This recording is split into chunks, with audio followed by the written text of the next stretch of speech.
But in Laodicea,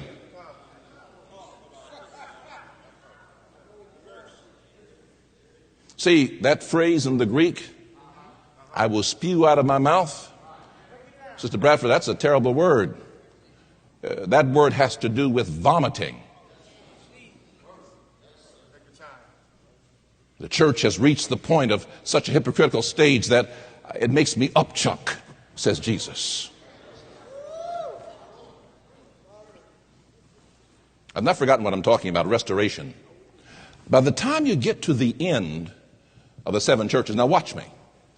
In Revelation 1, Jesus is seen standing in the midst of the seven golden candlesticks. Have you preached that? He's in the church. By the time you get to the end of Revelation 3, Jesus is standing outside the church, knocking, trying to get in.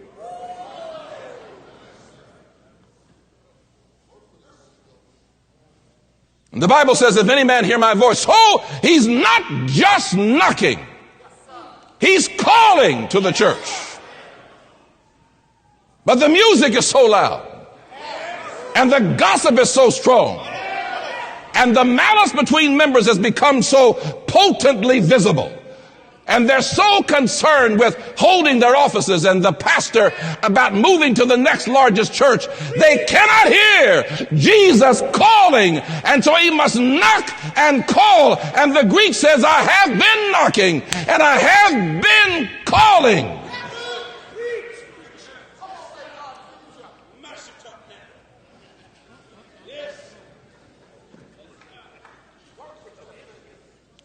Now, John is an old man. My subject is restoration. I'm dealing with that. I have proof. That's my subject. I have proof. I'm looking for some evidence. And by the time you get to the end of Revelation 3, the church is in a bad state. And the question that now rises, who shall be saved? Now, you need to understand, ladies and gentlemen, preachers and prelates, that the history of the human race in the Bible is not good. I challenge you, Bible scholars, tonight, find me one text in the Bible that praises mankind.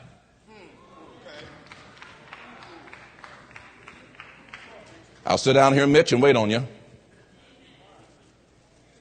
There's none. There's not a text in the Bible where God says we're wonderful. Why are you getting so quiet? There are texts that say he's wonderful. There are texts that say he's powerful. There's texts that say he's loving, but there's no text that says we're lovable. And this is why the Bible is really, it ain't about us. It's about him. And when you preach prophecy, you're preaching God's predicted response to man's awfulness.